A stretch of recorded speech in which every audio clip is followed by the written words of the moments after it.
Vi lever i en tid, hvor sex er en naturlig del af det moderne liv. Det fylder meget i samfundet og i gadebilledet generelt. For mig og de fleste andre er sex en del af hverdagslivet. Men for det par, jeg skal møde for første gang nu, er det anderledes. Hej! Velkommen til. Hej, kom indenfor. Godt at se dig. Hej. Værsgo, kom ind. Gud er vigtig i Tanja og Andreas' liv. Selvom de har været kærester et år, har de ikke været i seng med hinanden. Der står nemlig i Bibelen, at det hører til i ægteskabet. Og vor Herre Jesus Kristus siger, derfor skal en mand forlade sin far og mor og binde sig til sin hustru, og de to skal blive et kød. Hvad Gud altså har sammenføjet, må et menneske ikke adskille. Han taler om, har I ikke hørt, at skaberen fra begyndelsen har sagt, at han skabte som mand og kvinde, og de to skal blive forenet, blive et kød. Halleluja, stor fest.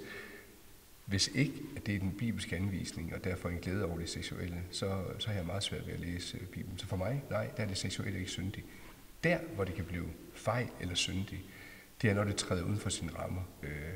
Det er ikke bare for at straffe os, men det er for at vise gode veje til at leve et liv, som er efter både Guds vilje, men dermed også til syvende og sidst egentlig til bedste for os. Så er det derfor, I har valgt at vente så? Altså, det handler jo bund og grund om vi stoler på Gud, tror jeg. Altså, stoler vi på, at han vil os det godt, og at det, han siger, er for vores bedste. Og der tror jeg, vi kommer frem til, at vi vil gerne stole på det, Gud han siger. Også selvom det er udfordrende, og selvom det er svært. Men altså nu tænker jeg, at hvis jeg havde haft en kæreste i et år, og vi snart skulle giftes, så ville jeg nok synes, det var lidt svært at lade være med at have sex. Altså, hvordan gør vi det sådan helt konkret? Og stop i tide, når vi, når det bliver, når det bliver lidt for dejligt og lidt for svært at skulle holde igen. Så er det måske bare godt at holde en pause. Ja. Jeg tror, at for os har det været en styrke i hvert fald, Ja. at kende Gud i det, fordi at vi vidste, at der var en, der var med os i det, som gav styrken til det. Og jeg tror ikke, vi ville kunne klare det selv, i hvert fald. Men kan det mon virkelig være sundt at vente med sin seksuelle debut, til man er gift? Altså sådan helt personligt,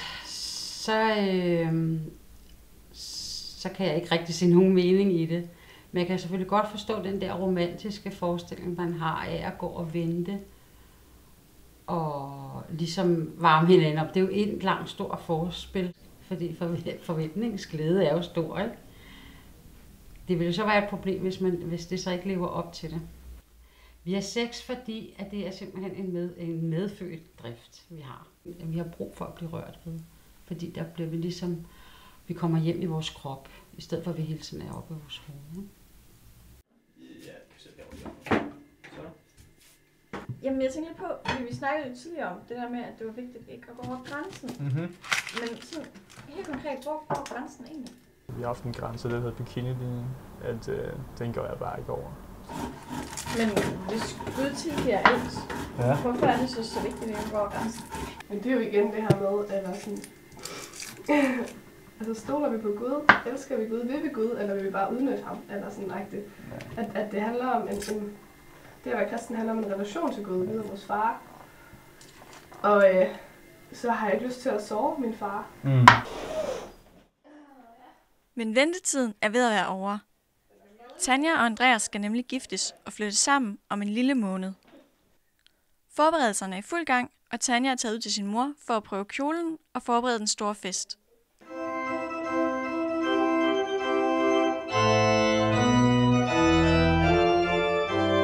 Jeg er nysgerrig efter at vide, hvilke forventninger de har til selve bryllupsnatten. Altså det er meget stort at købe kondomer for eksempel. Jeg synes, det er meget intimt at skulle åbne mig. At på den måde at være nøgen over for et andet menneske. Ja, det er bare meget sårbart. Jeg snakkede med min kammerat her sidste uge, hvor han sagde, Andreas, det der med sex på bryllupsnatten, drop det.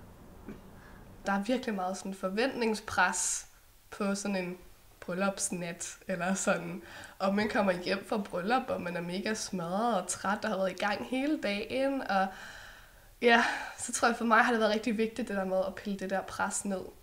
Det vigtigste er, at vi får lov til at sige, hey, det er første dagen på resten af vores liv sammen. Og hvis det ikke lige fungerer første nat, så er der lige et par tusind eller til at finde ud af, hvad der måske.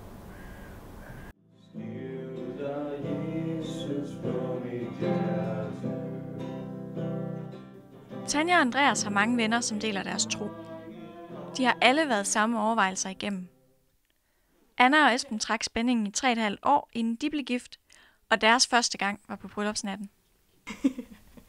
Ja, i en campingvogn. Ja. Første gang var akavet. Og lidt kajtet, men også sjovt. Og, altså, det var kikset på den gode måde, tror jeg faktisk, jeg synes. Så er det jo bare en helt særlig måde at være sammen på, hvor man taler et andet sprog, end man ellers gør. Så jeg synes, det betyder rigtig meget.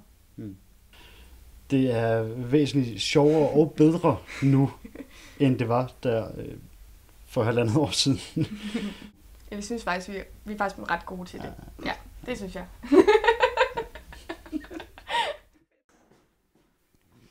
Min dag med Tanja og Andreas er ved at være over. Ved middagsbordet ser jeg endnu et eksempel på, hvordan tro er med til at forme deres måde at leve på. Ja. Kære far, tak for i dag. Tak fordi, at I bare må spise med og have et godt selskab. Jeg vil sige resten af vores aften sammen. Amen. Kommer jeg lidt til at tvivle på den her tro? Og jeg tror især for mig, så var det rigtig, rigtig svært i gymnasietiden. Og der var jeg i en klasse, hvor vi havde matematik, fysik, kemi.